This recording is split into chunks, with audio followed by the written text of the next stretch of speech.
and 1. Coach, your early thoughts on this first time you're on the sideline running the club. Some of your early thoughts and observations about the team in tonight's game. Both teams struggled shooting the ball, obviously, but your thoughts?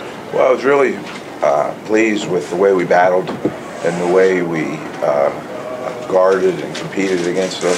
I thought those were things that we were really looking for. You know, the things that we spent time on today in the shoot around, we actually did very well. I thought we were good in defensive transition. I thought we were much better on our pick and roll coverage. So I mean that's very encouraging to us as a staff to see that the translation from practice to the game.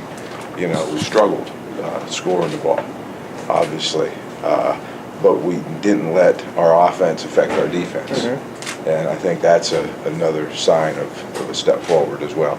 That you got push on the ball, too, in the spurts. You were talking about that this morning, your bigs running at the rim. As the game went on, their length started to wear down when you look at the second chance point discrepancy. Well, that is a statistic of the game. Yeah. You know, their offensive rebounds and their second shot points. And when you consider the score range of this game, you know, 86 points and 22 of them are second chance points. You know, obviously that was a big factor. But it also tells you that you were guarding them, and it tells you that you were competing with them, battling with them, but you didn't finish the play, and we didn't complete the possession, which is, you know, part of the process that we continue to build on. Coach, how back-to-back coming up in the games next week, how much can you accelerate what you want to get in place? You slowly pace yourself, put in little by little. How much can you get in on some of the little changes you want to make?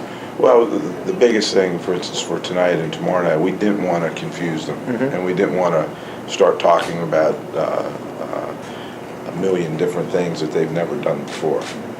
So we stayed with a lot of the things that they're comfortable with, or that they're familiar with.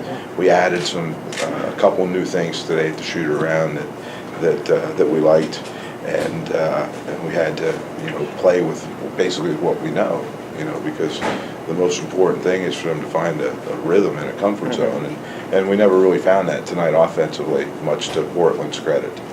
Coach, final question for you. With Chris Paul and the ankle sprain, the rookies played well tonight. How do you envision the backup point guard situation for tomorrow against Atlanta?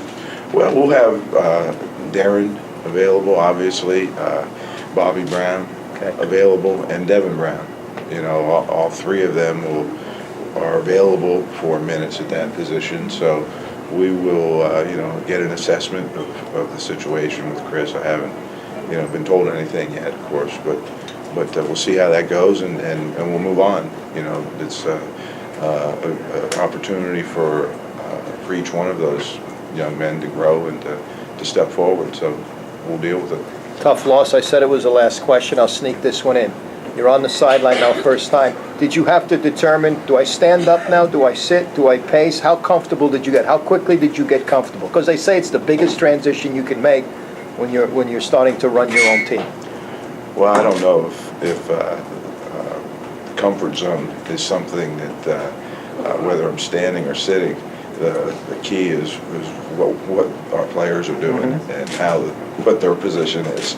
But you know, it'll all be a work in progress. The comfort zone for me, for my staff, for the players. You know, we're going to work through this together. And as you saw tonight, we will not surrender. Yeah. You know, we're not going to quit. If things aren't going well, we're going to keep battling through it until it turns. So Coach, thank you. That gives us comfort. Thanks, Coach.